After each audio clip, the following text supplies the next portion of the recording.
Padre de amor, te damos gracias porque tú te revelas por medio de tu palabra. Te damos gracias porque nos has hablado y sabemos que nos vas a hablar en esta noche. Te pedimos sobre todas las cosas que tu Espíritu nos guíe por toda verdad, que nosotros podamos comprender las palabras que tienes preparadas para nosotros y que ellas sean guardadas en nuestros corazones a fin de que seamos nuevas personas y nuevas criaturas en Cristo Jesús. Estas cosas las pedimos en el nombre de Jesús. Amén. Durante la semana se han compartido una serie de temas, la mayoría relacionadas al carácter de Dios, ¿verdad? Y de la forma en que Dios opera. Y esta noche, pues vamos a ver de qué manera podemos evaluar parte de algunas de las historias bíblicas a fin de conocer aún más acerca del carácter de Dios y no solamente aprender acerca del carácter de Dios, sino ver cómo nosotros a través del conocimiento de Dios podemos aprender en nuestras vidas y podemos permitir que el Espíritu haga cambios positivos en nuestras vidas. Y en esta ocasión me gustaría que me acompañaran a Lucas capítulo 17. Lucas capítulo 17, versículos del 26 al 30. Lucas capítulo 17, comenzando en el versículo 26.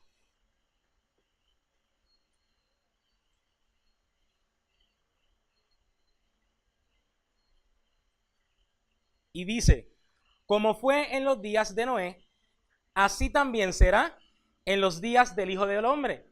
Comían, bebían, se casaban y se daban en casamiento hasta el día en que entró Noé al arca y vino el diluvio y los destruyó a todos. Asimismo, como sucedió en los días de Lot, comían, bebían, compraban, vendían, plantaban, edificaban, mas el día en que Lot salió de Sodoma, llovió del cielo fuego y azufre y los destruyó a todos. Así será el día en que el Hijo del Hombre se manifieste. Tanto con Evans como ayer con Carlito, hemos visto muchos elementos de la naturaleza en los cuales aparenta la Biblia adjudicarle la responsabilidad activa a Dios, pero hemos visto cómo Satanás utiliza estos elementos naturales para echarle la culpa a Dios de las cosas que Él hace para destruir. Sin embargo, no solamente vamos a estar enfocados en la historia, en este aspecto del diluvio, únicamente para descubrir quién es el responsable activo del diluvio. Sin embargo, vamos a ver qué enseñanzas aplican para nosotros en el día de hoy, puesto que el versículo dice que como en los días de Noé, así también será cerca de la venida del Hijo del Hombre. Así que tenemos que estar viendo este tipo de historia, reconociendo que está cerca su venida, para que nosotros podamos aprender de las enseñanzas de aquellas cosas que sucedieron en el pasado. Pero antes de comenzar con el diluvio, a mí me gustaría repasar unos aspectos de la creación. ¿Está bien? Así que todos los que me puedan acompañar a Génesis capítulo 1, a fin de que podamos entender algunos aspectos de la creación.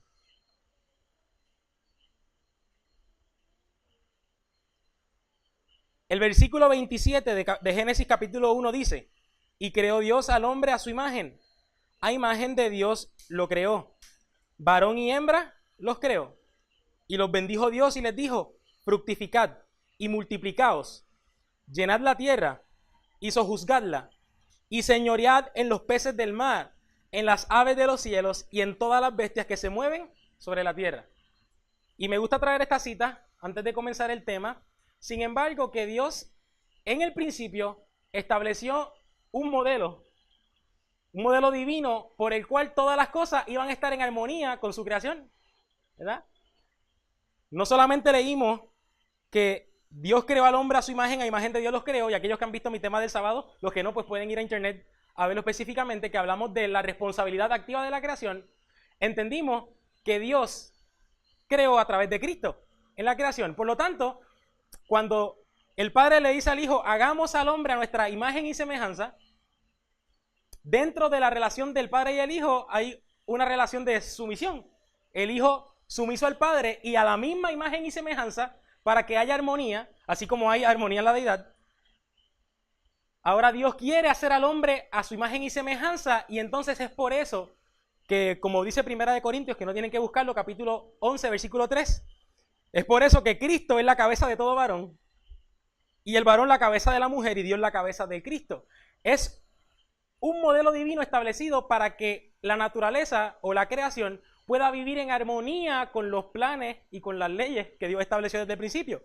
Sin embargo, también en el versículo 28 leímos que Dios los bendijo y les dijo: fructificad y multiplicaos, llenad la tierra y sojuzgadla, y señoread en los peces del mar, y menciona a los animales. También era el plan de Dios dentro de su modelo divino que el hombre se enseñoreara, que el hombre gobernara, que el hombre administrara la tierra, que el hombre administrara todo lo que Dios había creado, había sido puesto debajo del gobierno del hombre.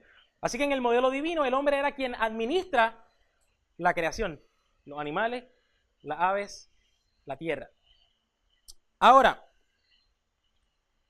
habíamos aprendido con Evans, específicamente él hizo una referencia a Génesis 3:18, que lo tenemos ahí al lado, que dice: espinos y cardos te producirá y comerás plantas del campo, como consecuencia del pecado de Adán y Eva.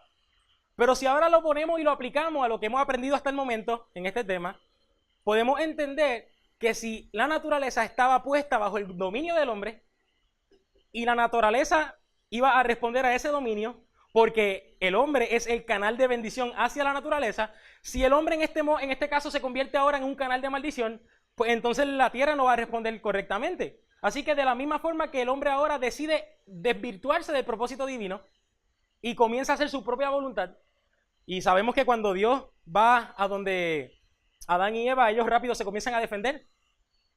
De la misma forma la naturaleza responde como el corazón del hombre, quien lo administra, y ahora la naturaleza también se defiende y comienza a producir espinos y cardos. Pero no podemos pretender que Dios creó las espinos.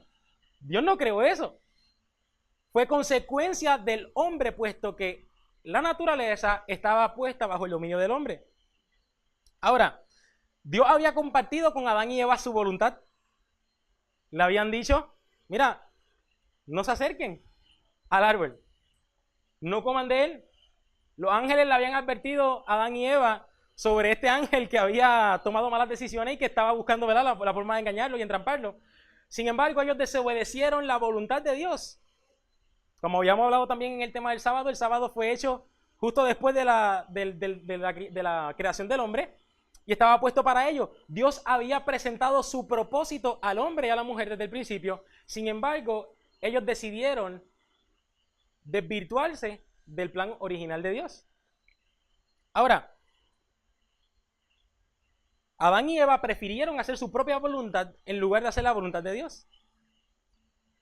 Lo mismo pasó con su hijo Caín, que en lugar de hacer la voluntad de Dios, prefirió hacer su propia voluntad. Y habíamos aprendido ayer y también durante la semana que la ley de Dios es una representación fiel, es un trasunto, es una transcripción de la voluntad de Dios. Por lo tanto, ellos no querían someterse a la ley de Dios, ellos no querían someterse a la voluntad de Dios. Y el mismo principio, y esto es algo que podemos aprender ahora, no es únicamente, aplica solamente para ellos. El mismo principio que desvirtuó a Satanás de querer gobernarse a sí mismo, el mismo principio que gobernó o que aceptó Adán y Eva, nuestros primeros padres, ese mismo principio nosotros también podemos aceptarlo, podemos caer en ese mismo error, en querer gobernarnos a nosotros mismos y no querer estar sujetos al gobierno de nuestro Padre Celestial, porque entendemos que nuestra voluntad es mejor que la voluntad de Dios. Eso fue exactamente lo que hizo Satanás. Él pensaba que él tenía mejor criterio que Dios. Él pensaba que su voluntad era mejor que la de Dios. Adán y Eva pensaron que su voluntad era mejor que la de Dios. Caín llegó a pensar que su voluntad era mejor que la de Dios y eso los llevó a las consecuencias que nosotros hemos visto. Ahora, vivir en desarmonía con la voluntad de Dios nos destruye. Y lo destruye a él en sufrimiento, porque realmente él sufre al vernos a nosotros ser destruidos. Sin embargo, no solamente nos destruye a nosotros, sino que también destruye a todo lo que está en nuestras manos, a todo lo que nosotros gobernamos. Todo lo que nosotros se supone que seamos canales de bendición, también va a ser destruido si nosotros destruimos nuestra vida. Hay dos principios que a mí me gustaría resaltar, ¿verdad? De la creación particularmente. No es que son los únicos, pero son dos principios que me gustaría resaltar. Que a final de cuentas, tanto estos dos como muchos otros, implica no querer hacer la voluntad de Dios, ¿verdad? Pero basado en la voluntad de Dios, quiero resaltar dos principios. Número uno, Génesis 2:24. Estamos allá al lado, dice: por tanto, dejará el hombre a su padre y a su madre y se unirá a su mujer y serán una sola carne. El matrimonio entre un hombre y una mujer, establecido por Dios, de forma que haya armonía en las leyes que Él estableció.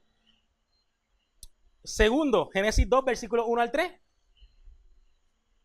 Fueron pues acabados los cielos y la tierra y todo el ejército de ellos. Y acabó Dios en el séptimo día la obra que hizo, y reposó el día séptimo de toda la obra que hizo. Y bendijo Dios al día séptimo y lo santificó, porque en él reposó de toda la obra que había hecho en la creación.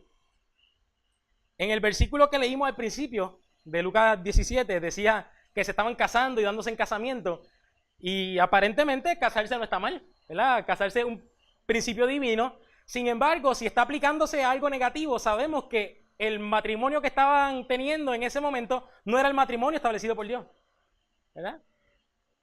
Por muchas razones. Puede ser matrimonio no establecido por Dios, por no ser entre un hombre y una mujer, sea por sexo o sea por cantidad de, en lugar de uno, pues dos. Podría ser eso. Podría también aplicarse a no ser una relación tal como el modelo divino establece, donde la mujer es sujeta al marido, así como Cristo está sujeto al Padre. Pero sabemos definitivamente que el casamiento en el cual se hace referencia en Lucas 17 definitivamente no era aprobado por Dios. Pero ahora vamos a ir a Génesis 6, que es donde comienza y se relata la historia del diluvio. Y ahí nos vamos a quedar un ratito, ya que este es el tema central de esta noche.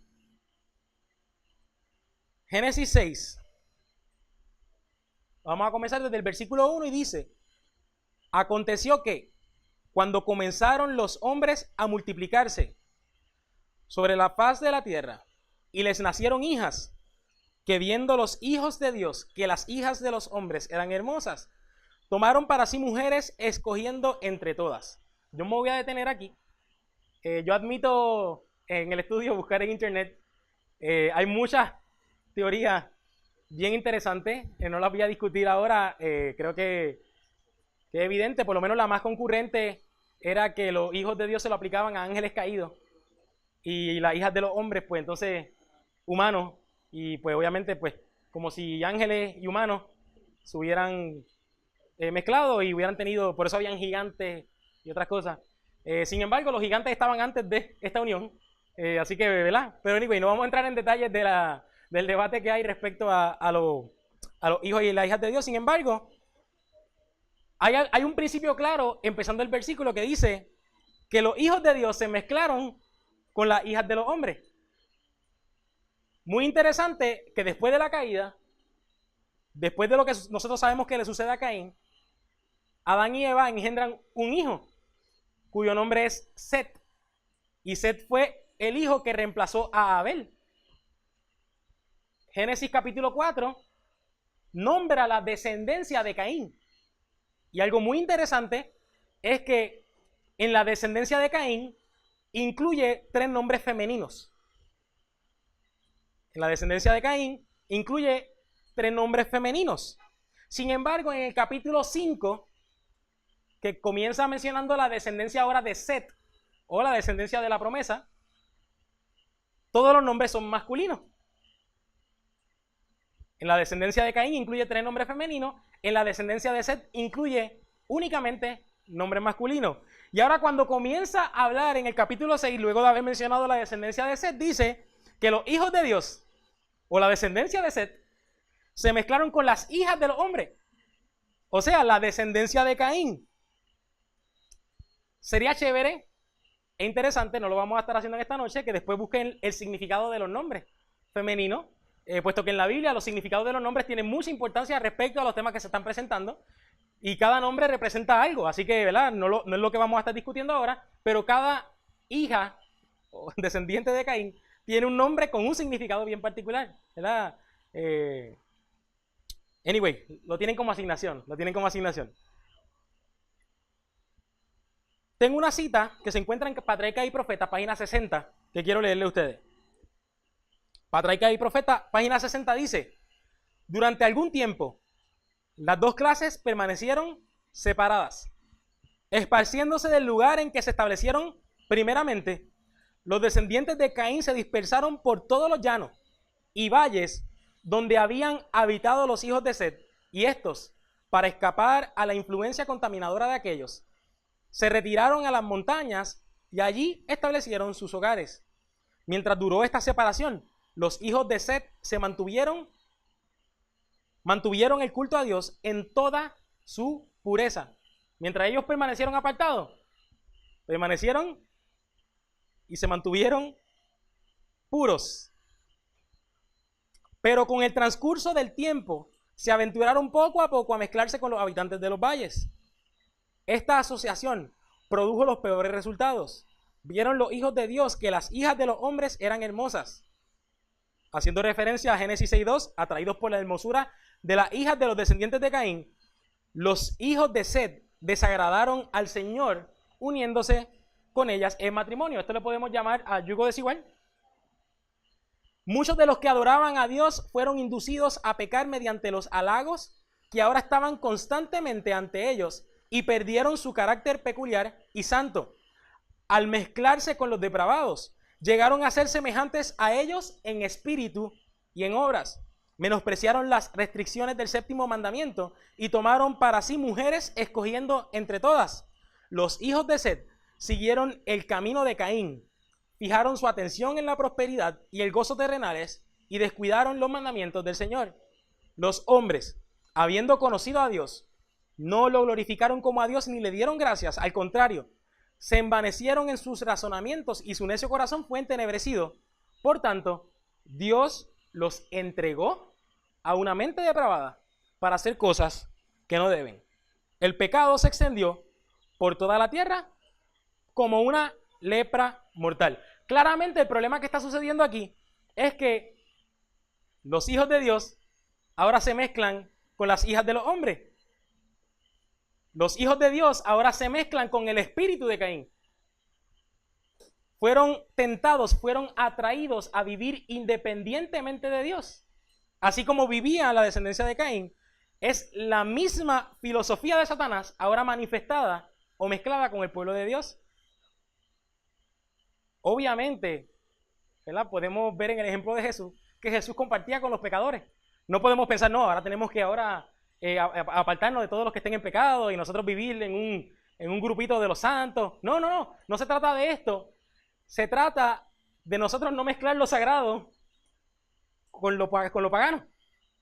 De nosotros ahora no combinar y no tratar de ser, ¿verdad? No ser tentados a vivir independientemente de Dios y comenzar a pensar que podemos tener un pie en las cosas del Señor y otro pie en la filosofía del reino de Satanás. Ninguno puede servir a dos señores, como dice la Biblia.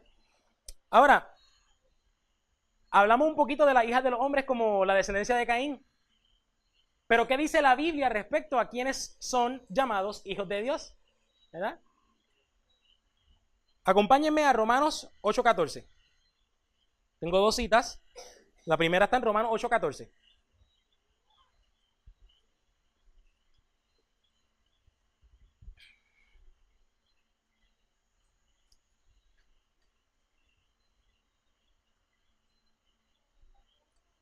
Romanos 8:14. Romanos 8:14 dice, porque todos los que son guiados por el Espíritu de Dios, estos son hijos de Dios. Así que todos los que son guiados por el Espíritu de Dios no van a contaminarse con las cosas paganas. Por eso son llamados hijos de Dios. Juan, vamos a ir ahora a Juan, capítulo 1. Juan capítulo 1, versículo 12.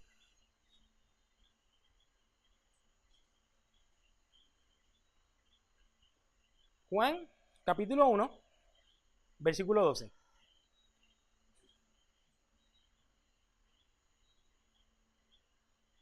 Dice, mas a todos los que le recibieron, a los que creen en su nombre, les dio potestad de ser hechos hijos de Dios, los cuales no son engendrados de sangre, ni de voluntad de carne, ni de voluntad de varón, sino de Dios. Los hijos de Dios son aquellos que son nacidos del Espíritu. Hay unos que aceptan esta voluntad de Dios y que reconocen que la voluntad de Dios es lo mejor para ellos y por lo tanto ellos son nacidos del Espíritu y viven conforme a la voluntad de Dios. Y quiero que sepan esto no aplica solamente a los que ignoran la ley, porque muchos de nosotros probablemente tenemos presente la ley, muchos de nosotros probablemente no sabemos de memoria la ley, muchos de nosotros probablemente pensamos que guardamos la ley o que cumplimos con ella o que hacemos y cumplimos con esos requisitos. Sin embargo, aquellos que no lo hacen por la fe de Jesús tampoco son nacidos del Espíritu. Por lo tanto, se trata de vivir basado en todo lo que dice la palabra de Dios, porque Él pone en nosotros tanto el querer como el hacer por su buena voluntad. Y bien interesante que Juan 1 utiliza la expresión los que lo recibieron. En Juan 1 también dice que a los suyos vino y los suyos no le recibieron. ¿Y en qué terminó la vida de Jesús a causa de que los suyos no le recibieron? Terminó en la crucifixión. Aquellos que no le recibieron crucificaron al Hijo de Dios. ¿Y sabes por qué hicieron eso? Juan 16 a mí me enseña que eso lo hicieron porque no conocen ni al Padre ni a Cristo, porque dice que habrá gente que hasta un mate pensando que rinde un servicio a Dios. Los que no le recibieron pensaban que hacían un servicio a Dios, pero eso lo hicieron, como dice la palabra en Juan 16, versículo 2 y versículo 3. Esto lo hacen porque no me conocen ni al Padre ni a mí. Sin embargo, ¿y nosotros hoy? Los que no le recibimos hoy, nosotros crucificamos al Hijo de Dios de nuevo para sí mismo, al Hijo de Dios, y exponiéndole a vituperio, como dice Hebreos 6:6. Y como me enseñó Carlito, vituperio, la definición es vergüenza pública. Aquellos que no le recibimos, aquellos que no somos nacidos del Espíritu de Dios, crucificamos diariamente al Hijo de Dios, lo exponemos a la agonía de la crucifixión, a vergüenza pública.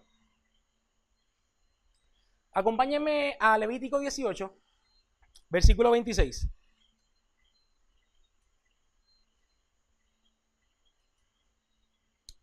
Después de esta cita volvemos nuevamente al diluvio, pero por ahora Levítico 18, versículo 26.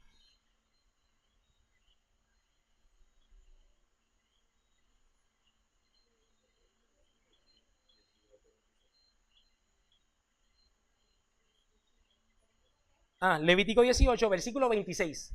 Dice: guardad pues vosotros mis estatutos y mis ordenanzas, y no hagáis ninguna de estas abominaciones, ni el natural, ni el extranjero que mora entre vosotros, porque todas estas abominaciones hicieron los hombres de aquella tierra que fueron antes de vosotros. Y la tierra fue contaminada, no sea que la tierra os vomite por haberla contaminado, como vomitó a la nación que la habitó antes de vosotros. Cuando la tierra vomitó, cuando la tierra vomita a los que habitan en la tierra, aquí hace una referencia bien particular, que guardad pues vosotros mis estatutos y mis ordenanzas. Y si la ley de Dios es una representación a su voluntad, guarda mi voluntad. Considera lo mejor que tú puedes hacer. Compárate, ¿sabes? Compárate conmigo y reconoce que mi voluntad es mejor que la tuya. Acepta mi voluntad. Porque si tú no aceptas mi voluntad, la tierra no va a andar en armonía y por lo tanto la tierra te va a vomitar, como dice al final, como vomitó a la nación que la habitó antes de nosotros. Y yo creo que con estos principios que hemos estudiado hasta el momento, estamos ya seguros para volver nuevamente a Génesis 6, a la historia del diluvio.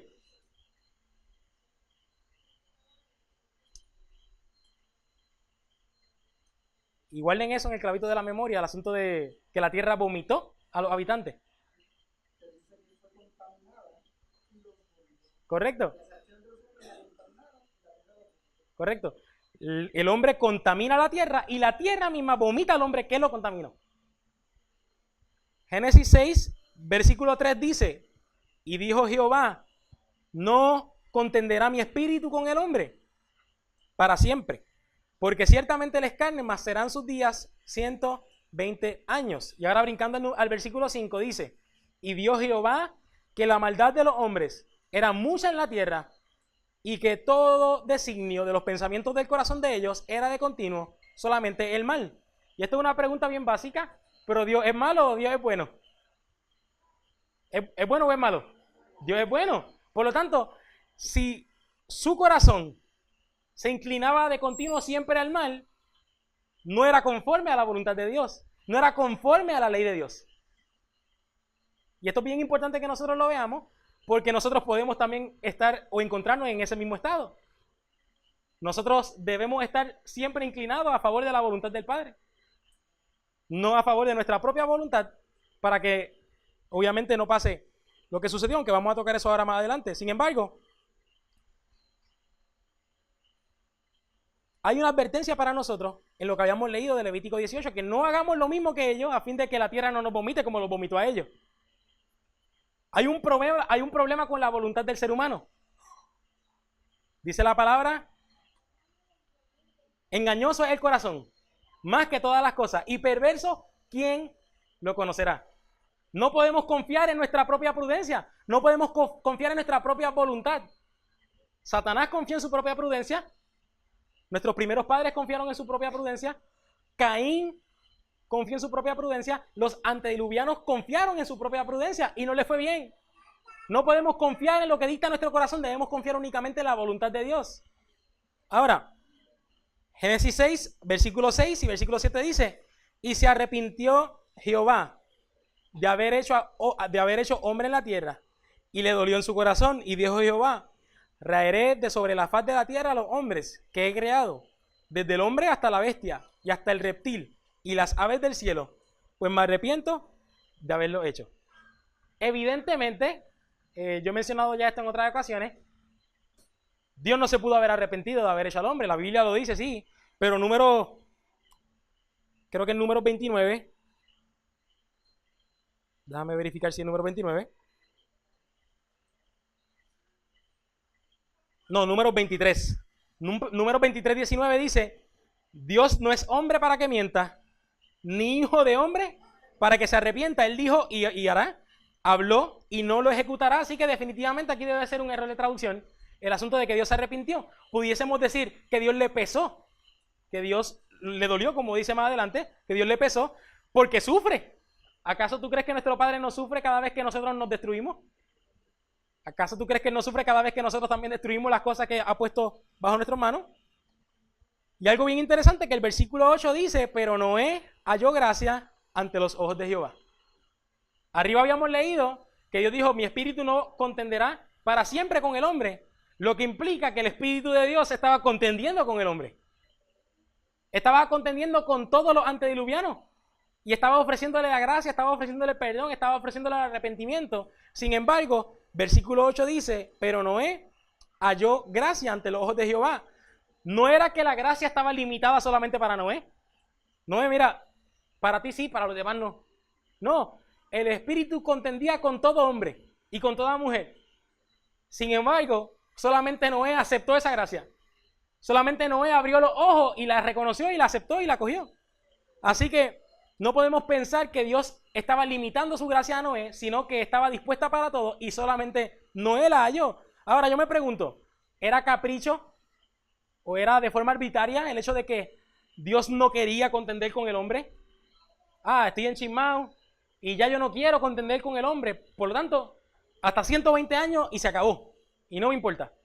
¿Era de forma arbitraria que Dios estaba haciendo ese tipo de cosas? Y quiero que sepan esto, el Espíritu de Dios no contendería más con el hombre, no porque no quisiera, sino porque no podía. No podía porque Dios no puede forzar la voluntad del hombre. Dios no te puede obligar. Así que el ser humano tiene que decidir por sí mismo si hacer la voluntad de Dios o si aferrarse a su propia prudencia, a su propia voluntad. Dios no puede forzar esas cosas.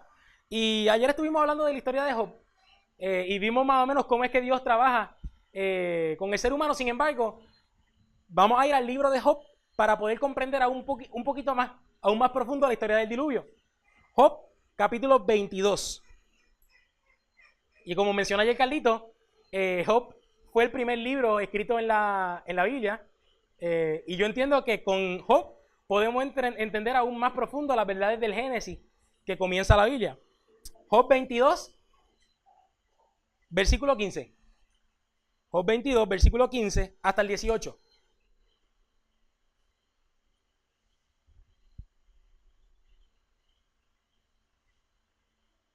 Dice, ¿quieres tú seguir la senda antigua que pisaron los hombres perversos, los cuales fueron cortados antes de tiempo? Yo me pregunto, ¿quiénes eran los que fueron cortados antes de tiempo? ¿Acaso no fueron los antediluvianos? Dice la senda antigua. Vamos a leer un poquito más. Cuyo fundamento fue como un río derramado. Yo creo que ahora, ¿verdad?, es hasta más claro. Decían a Dios, hablando de los antediluvianos, apártate de nosotros. ¿Y qué les había hecho el Omnipotente? Le había colmado de bienes sus casas. ¿Qué significa esto?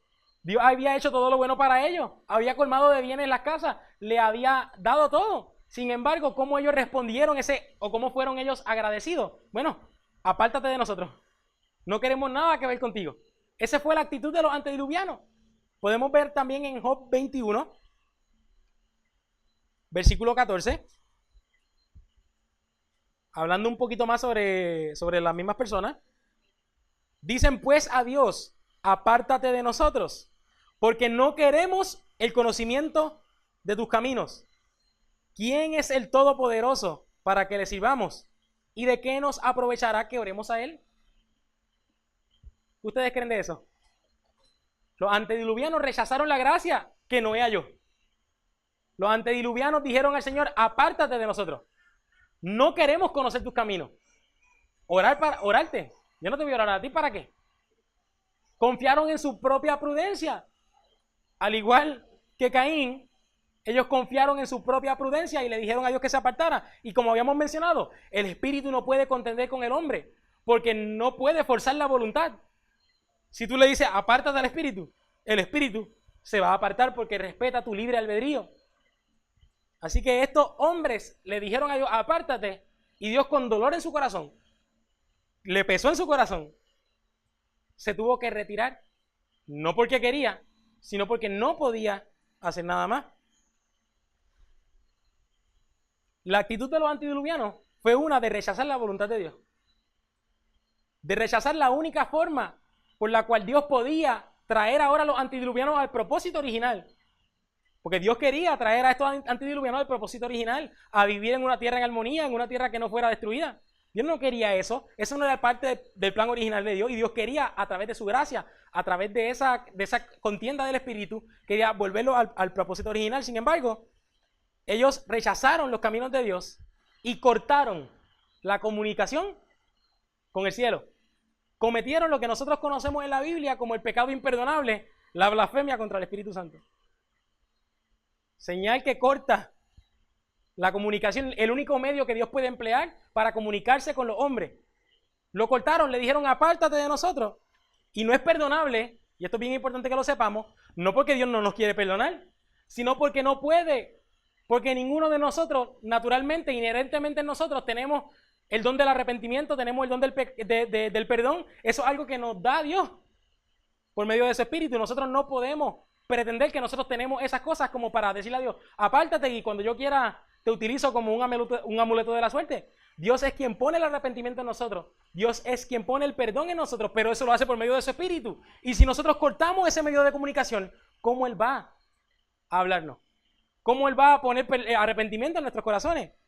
Así que ellos rechazaron el modelo establecido por Dios, ellos rechazaron la voluntad de Dios, ellos rechazaron los sábados, ellos rechazaron los caminos de Dios, ellos rechazaron a Dios.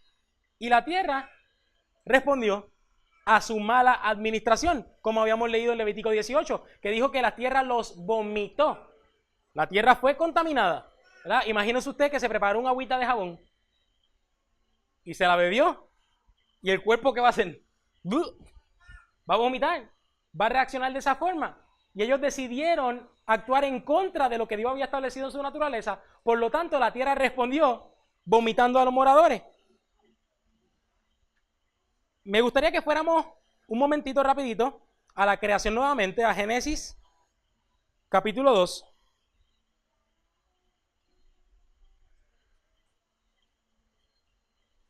Versículos 5 y 6.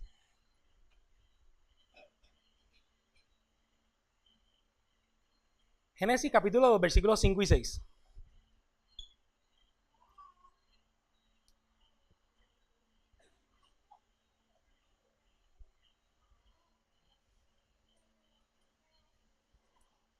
Génesis 2, versículo 5 dice, aún no había ninguna planta del campo sobre la tierra, ni había nacido ninguna hierba del campo, porque Jehová Dios no había hecho llover sobre la tierra, ni había hombre para que labrara la tierra, sino, mira cómo se alimentaban las plantas, que subía de la tierra un vapor que regaba toda la faz de la tierra. Subió un vapor que regaba toda la faz de la tierra. Así que las declaraciones de Noé de que iba a llover, como sabemos todos de la historia de Noé, eran poco creíbles porque la realidad es que ellos no habían visto lluvia como para pensar que llovería y caería agua. Sin embargo, no podemos olvidar ahí mismo en la creación que Dios separó las aguas, ¿verdad? Cuando nosotros vemos en la creación específicamente, en Génesis 1, versículo 6, dice, luego dijo Dios, haya un firmamento en medio de las aguas, para que separe las aguas de las aguas. E hizo Dios un firmamento que separó las aguas que estaban debajo del firmamento de las aguas que estaban sobre el firmamento. Y fue así. Al firmamento llamó Dios cielos. Y fue la tarde y la mañana del segundo día. Y esto es algo bien interesante. Yo veo cómo mucha gente aplica la responsabilidad de Dios con su fuerza activa a mandar la destrucción, por lo que declara la Biblia. Sin embargo, en situaciones más recientes y más modernas, no hacemos o no aplicamos el mismo principio. Ahora mismo nosotros hemos sufrido algunas consecuencias a causa de algo que yo no conozco mucho, porque yo no sé mucho de ciencia, del asunto este de la capa de ozono, ¿verdad? Yo sé que he escuchado mucho sobre esto. Y dicen, no, que la contaminación, que si la basura, que si aquello, y cómo, ¿verdad? Esta capa de ozono se ha ido rompiendo y va derritiendo y va cambiando. Oye, estamos hablando que la creación, agua para el cielo, agua para la tierra, vamos a suponer que esa es la capa, no sé cómo se le llamaría, la capa de agua, en lugar de la capa de ozono. ¿Por qué se nos hace tan fácil aplicarnos a nosotros la responsabilidad del calor que produce el rompimiento de la capa de ozono, pero se nos hace difícil aplicar la responsabilidad del rompimiento de la fuente de las aguas del cielo como una consecuencia natural del hombre por contaminar la tierra? A nosotros a veces se nos hace un poco difícil. Sin embargo, volviendo a Génesis 6,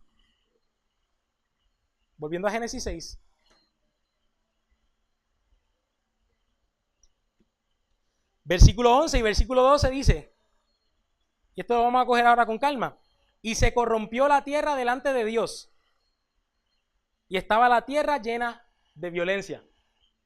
Esto se me hace bien similar a lo que mencioné al principio, de que la tierra estaba llena de maldad. Y miró Dios la tierra, ahora está Dios mirando la tierra, y he aquí que estaba corrompida. Quizás otras versiones dicen decaída, quizás otras versiones pueden decir destruida.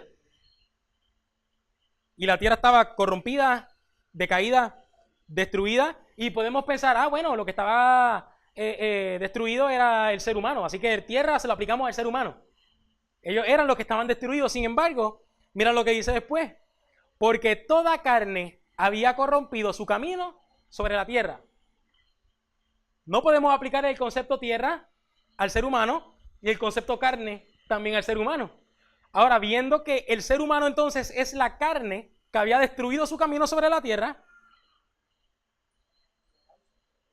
la causa, que es el hombre ahora corrompiendo su camino, produce un efecto en la tierra, que es que ahora la tierra también está destruida. Y este versículo para mí es clave para esta historia del diluvio. No podemos pensar que fue Dios con su fuerza activa que dijo, no, estoy cansado, estoy hasta aquí, ahora voy a destruir a todo el mundo porque me cansé. Cuando claramente dice la palabra que cuando Dios miró la tierra ya estaba destruida porque el hombre la había destruido. Yo creo que está bastante claro, ¿no? No requiere mucha explicación. La Biblia misma, en el contexto inmediato, lo establece. Y Jonathan, pero es que dice la Biblia que Dios dijo raeré y que Dios dijo que iba a hacer. Es que Dios se hace responsable de aquellas cosas que Él permite. Si fuéramos a aplicar ese principio a todas las cosas, vamos a tener muchos conflictos y muchas contradicciones bíblicas, ¿verdad?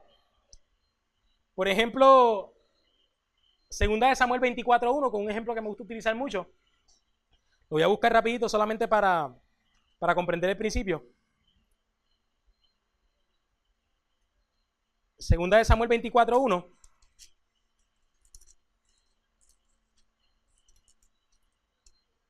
Dice que volvió a encenderse la ira de Jehová contra los israelitas e incitó a David contra ellos diciéndole, ve, haz un censo de Israel y de Judá.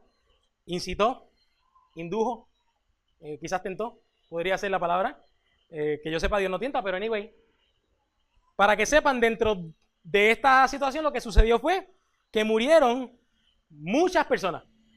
Y dice que Dios fue el que incitó a David contra ellos a que dijera que hiciera el censo. Sin embargo, si vamos al versículo paralelo, la misma historia pero relatada en otro lugar de la Biblia, podemos ir a Primera de Crónicas 21. Primera de Crónicas 21:1.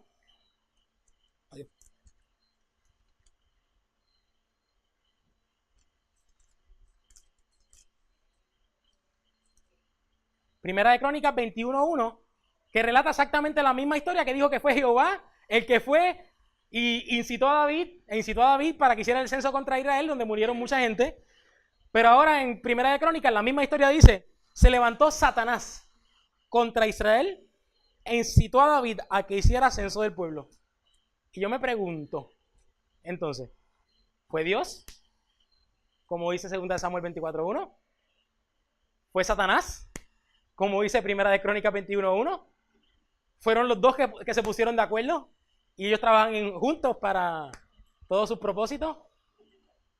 Crearía conflicto si leemos estas cosas así de primera instancia. Tenemos que comprender que nada sucede sin que Dios así permita. Pero Dios no fuerza la voluntad de nadie. Así que cuando Dios permite que el mal siga su curso, la Biblia, en el lenguaje figurado bíblico, la adjudica como si él mismo lo hubiera hecho. Yo raeré, pero a final de cuentas fue el mismo hombre el que se destruyó a sí mismo al contaminar la tierra. La tierra lo vomitó. No fue que Dios quiso ahora destruirlo. Y eso queda bastante claro. Y yo creo que hemos estudiado bastante historia respecto a muchos elementos naturales que nos pueden ayudar a nosotros a comprender aún más las verdades bíblicas. Así que los antediluvianos, como vimos en Génesis 6, versículos 11 y 12, habían corrompido su camino sobre la tierra y como consecuencia corrompieron la tierra, destruyeron la tierra. No fue Dios quien lo destruyó por el uso de su fuerza activa, fue que Dios permitió que el mal siguiera ese curso. Y como Dios permitió que el mal siguiera su curso en la Biblia, Él adjudica la responsabilidad como si hubiese sido eso mismo. Pero esa destrucción fue motivada por Satanás. Esa destrucción no tiene nada que ver específicamente con responsabilidad activa de parte de Dios. Y Jonathan, ¿de qué me va a mí saber esto? Bueno, Dios no me condena. Dios lo único que quiere es salvarme. Dios no quiere castigarme, Dios me quiere salvar. Y Dios está ahí contendiendo con su espíritu a fin de que cada uno de nosotros seamos guiados a arrepentimiento. Como dice 2 de Pedro, para que ninguno perezca, sino que todos procedan al arrepentimiento. Y otro punto que yo creo que puede dar aún más claridad, y quizás con esto podemos cerrar porque entiendo que es mucho, que es bastante importante. Colosenses 1:17 tiene un punto bien interesante. Sí, Colosenses 1, versículo 17.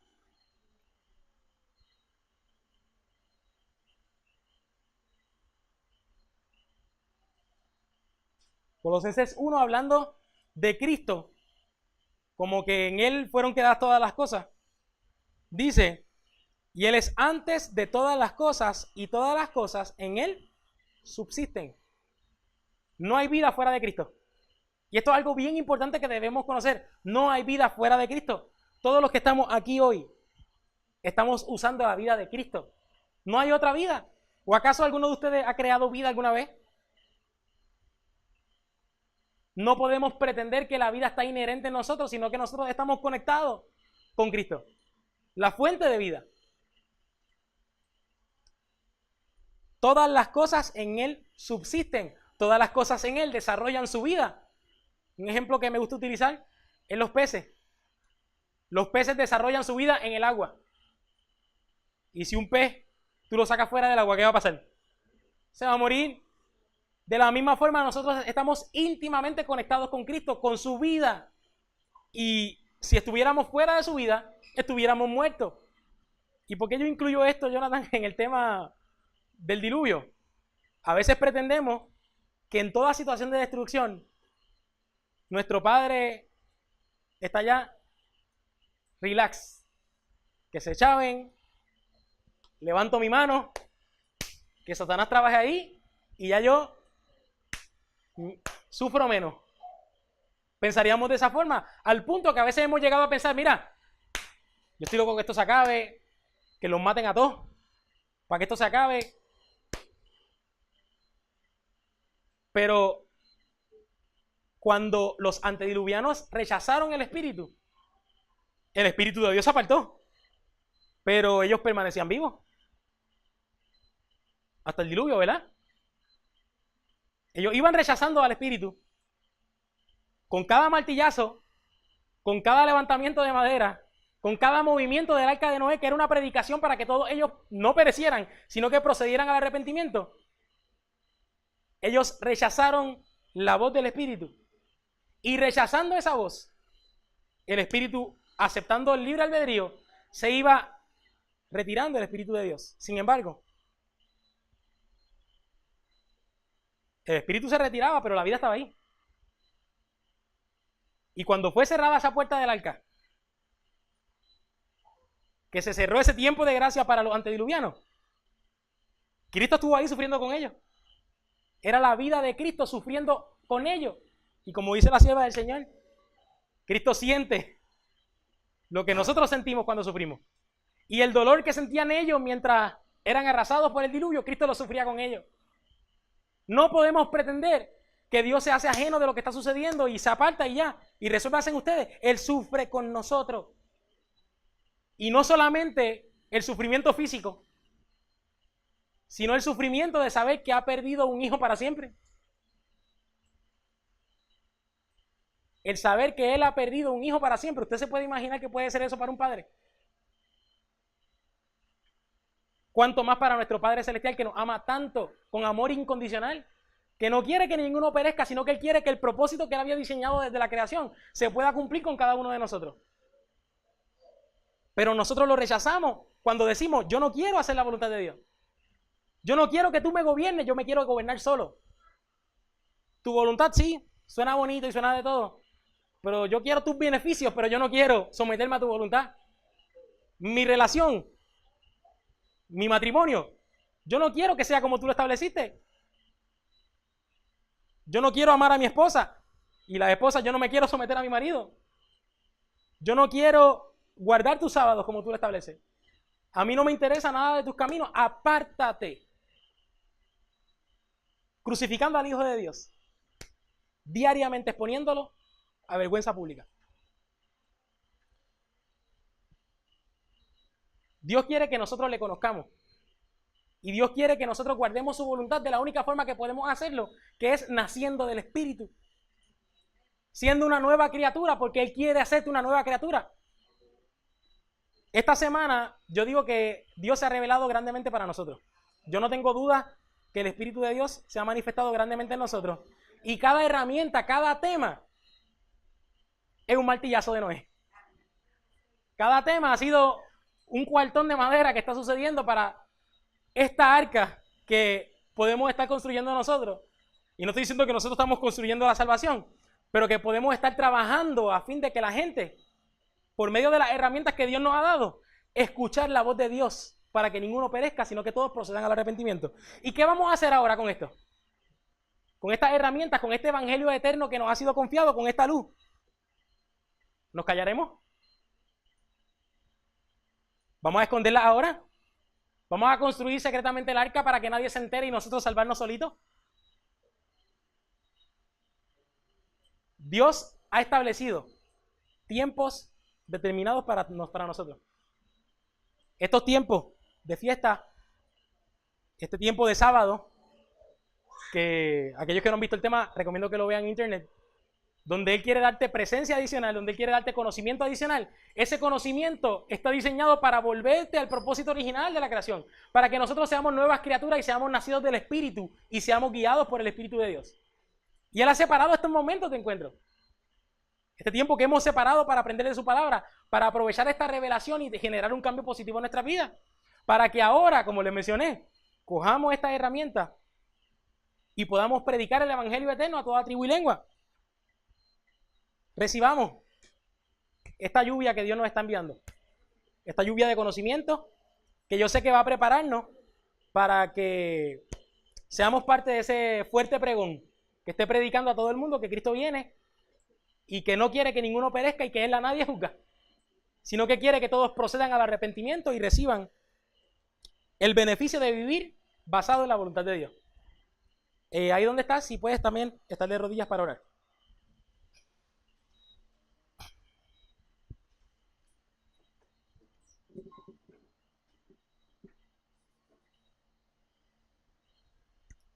Padre, nuevamente te damos gracias porque cada vez que abrimos tu palabra, tú conmueves nuestros corazones. Cada vez que abrimos tu palabra, vemos aún más grande el amor que tú tienes para nosotros, sabiendo y reconociendo, Dios, que todo lo que haces es amarnos sin condición alguna. Y todo lo que haces lo haces para que nosotros te conozcamos, oh Dios, y que tú puedas cumplir el propósito que tienes para cada uno de nosotros. Permite, oh Dios, que seamos atraídos a tu voluntad. Que tú apartes de nuestra vida toda tentación del enemigo, oh Dios, que nos trate de desvirtuar del propósito que tienes diseñado para nosotros. Y que apreciemos, oh Dios, el conocimiento de tus caminos como atesoro. Y que de esa forma, oh Dios, podamos ser guiados por tu Espíritu y hagamos la voluntad y los planes que tú has diseñado para este pueblo. Estas cosas, Señor, las pedimos con humildad en el nombre de Jesús. Amén.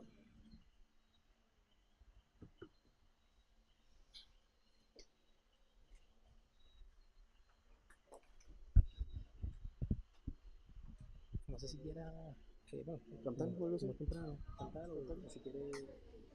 Yo sé que la gente ha hecho preguntas porque todo ha sido ahí, no sé que la gente quiera. Cualquier cosa. Sí, es que se me hace difícil. Es que no, pero